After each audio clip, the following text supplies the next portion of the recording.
For today's vlog, magluluto tayo ng sinigang na sugpo. Yehey! Nakalibre na naman kami ng sugpo mga loves. Yes po, libre lang yan at dahil marami na tayong gulay na napitas sa ating palibot, ay pwedeng-pwede na tayo magsigang dahil parang feel ko ngayon humigop ng maasim-asim na sabaw dahil kagagaling ko lang sa malalang trangkaso. Kaya wag na natin patagalin pa at umpisahan na natin ito mga loves. Ito ang kagandahan pag sa probinsya ka nakatira dahil nakakakain ka ng sariwa talaga. Pero syempre, kailangan mo rin magsipag para makakain ka. Kailangan mo rin paghirapan ang lahat. Dahil ang mga gulay, hindi naman yan basta tutubo dyan.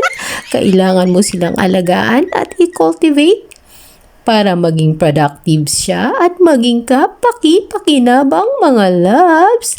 Kagaya nitong mga sugpo, siguro marami ang magsasabing sana all libre. Oo, libre siya.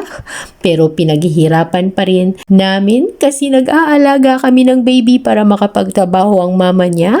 In return, meron kaming libreng ulam every day. Yan ang reality ng buhay.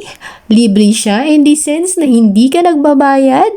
Pero wala talagang libre dito sa mundo mga loves kasi pag libre lahat ng bagay, siguro nagkalat ang mga batugan kahit saan.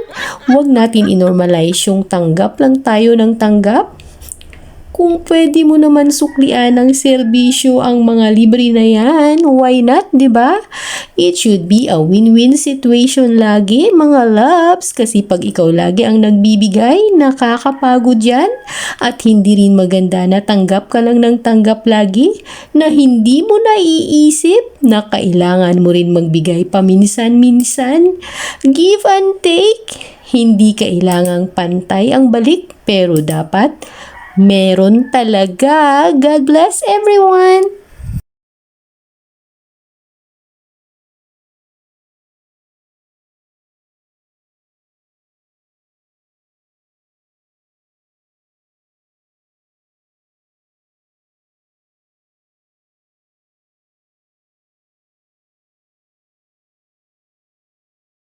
Wow!